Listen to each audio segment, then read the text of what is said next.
Locked on target.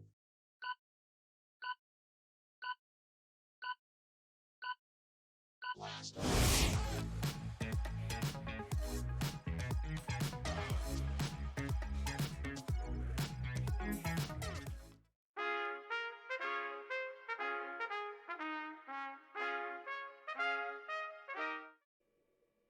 Greetings, esteemed members of the Gravy Train Rocket League Series community. I'm your commissioner, Adam Kogel, coming into you today with the season halfway point update. That's right, we finally made it. After some dragging of feet of teams not wanting to play games, we finally crossed that halfway point. Half the games have been played, half of the games to go, and we got some things to discuss about what's already transpired and also what's about to come for this league. Starting off, let's go over what has already happened. 15 games have been played, each team has played 5 of their 10 matches, and let's go over where they currently stand. We'll go from the bottom of the standings to the top.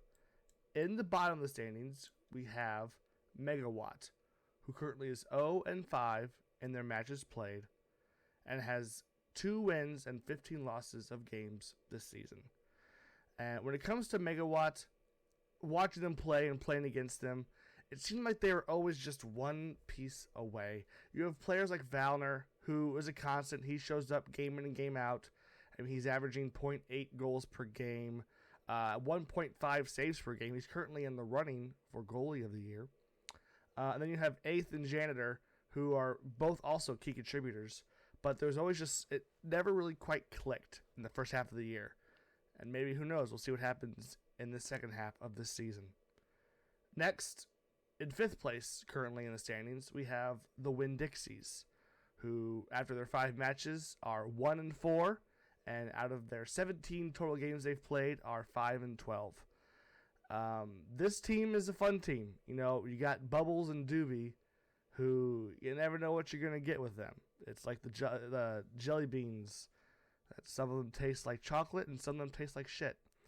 You don't know what you're going to get. And sometimes, it seems like so far this season, a lot of the times, it's kind of been the shit part.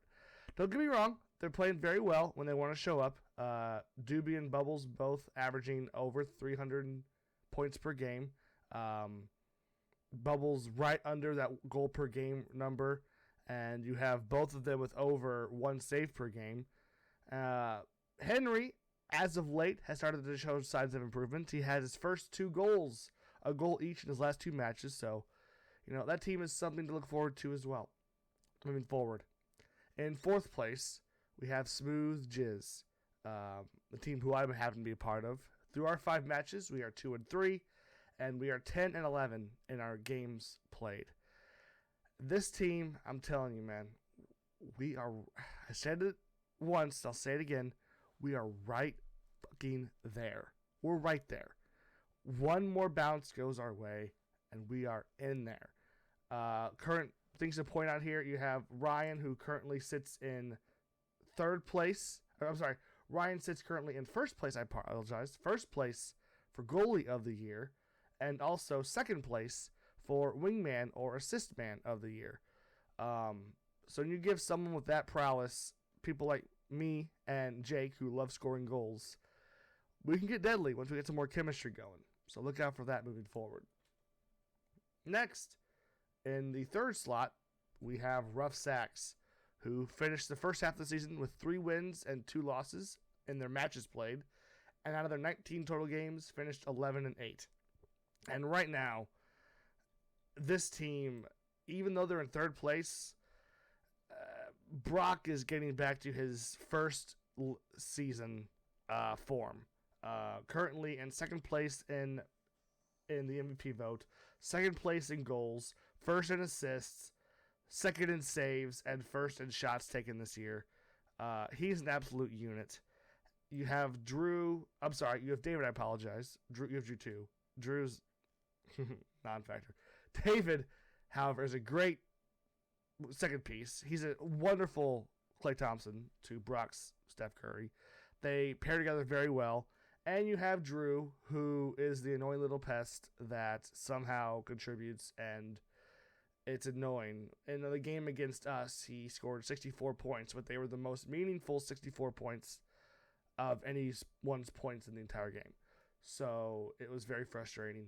And this team looks to make a deep run in the playoffs. They had a little bit of hiccup at first, but now that they've had some games under the belt, look out for them to be a problem moving forward. In second place in the standings, we have the Gravy Stain Boys, who sit at 4-1 in their matches and 12-7 in their games played.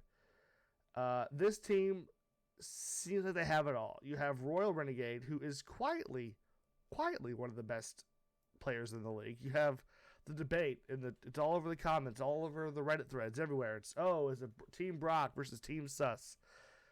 Renegade's up there too. Don't get it twisted. Renegade is quietly, he's third place in MVP. He's third in goals, and he's third in shots taken. And, he's up there. He's battling, and you have, with the stats showing, you have Garcia and Clayton, who, they're the Spider-Man meme. They're pointing at each other like they're the same person. They're playing identically, and when you have that consistency with Royal at top, it's a dangerous team. It's a very, very dangerous team.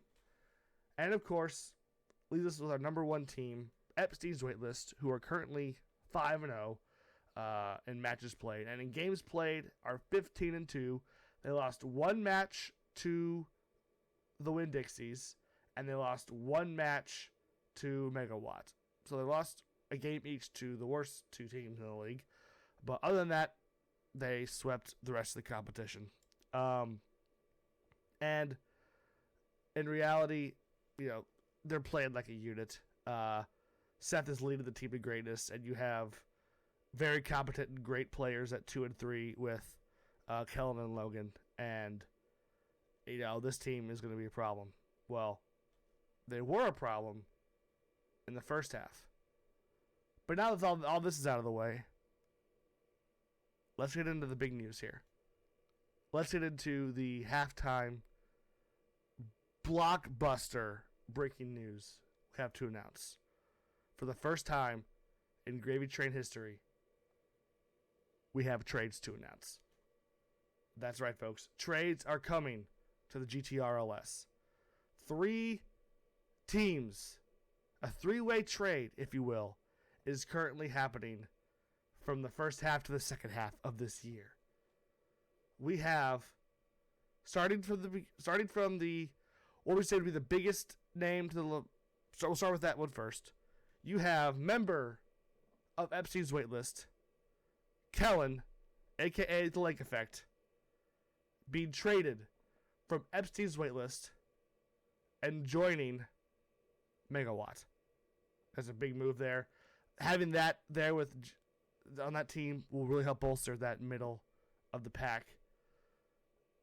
Next, you have member of Megawatt, Mad Janitor, being traded from Megawatt and joining the Winn-Dixies. That's a huge problem. All 3 of them could cause havoc. The drama this team has already caused in terms of the Winn-Dixies and being just, they could be toxic. They just got that much more demo happy, bump friendly. It's going to be a problem to deal with.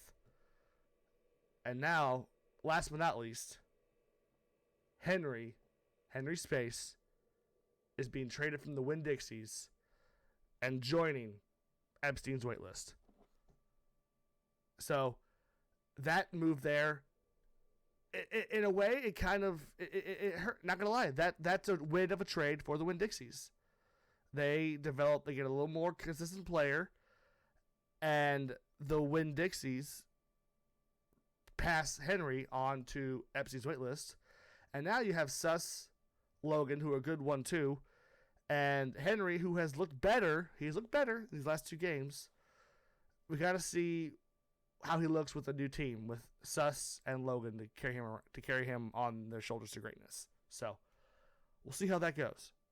Again, very exciting times here in the GTRLS, and we can't wait to see what happens in the second half. One last thing to look at, we'll go over the league leaders of the stats through the halftime. So this is our halftime awards, if you will, the halfway point awards, if you will.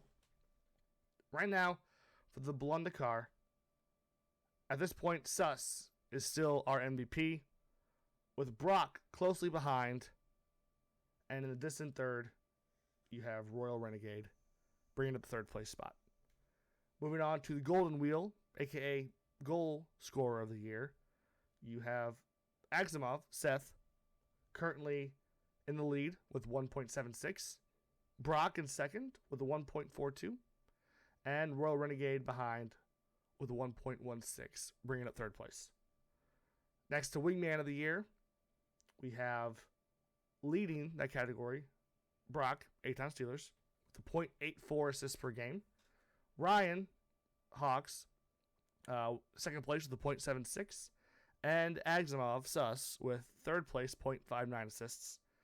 Next, we go to Goalie of the Year, which is going to be as you can look now, 2 and 3 are tied, and it's going to get even more close, I imagine, as it gets further down the line. Ryan in first place with a 1.67 saves per game, and then second and third, Brock and Valner are tied with a 1.53 saves per game average. We'll leave it tied for now. Hopefully it's not tied at the end of the season, so I have to kind of make a tough decision about that. But right now it's still a very close race for Goalie of the Year. And last but not least, for the shots category, you have Brock, who's averaging 4.2 shots per game.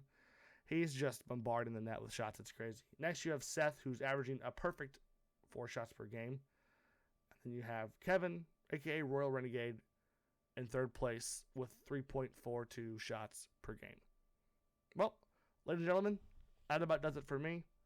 Like I said, we're into new times here in the GTRLS. Never before seen three-way trade. Looking forward to see how these new teams compete in the second half and on to the playoffs. And just for clarification, in case there's any questions right now, the playoff format is similar to how the NFL does their format. Every team, there's 6 teams in this league, all 6 teams will make the playoffs. Teams 1 and teams 2, in terms of ranking at the end of the season, will receive a bye in the first round. Then teams 3 and 6 will play, and then teams 4 and 5 will play. The winner of those 2 matches will go on to face teams 1 and 2, with the lower remaining seed facing off, with the worst remaining seed facing off against the 1 seed, and the better remaining seed facing off against the 2 seed for the Final Four, going into the finals of the championship. So, guys, that wraps it up. Thank you all so much for your unwavering dedication toward this league. I look forward to seeing how the second half continues to go. Until next time, your Commissioner, Adam Kogel, signing off.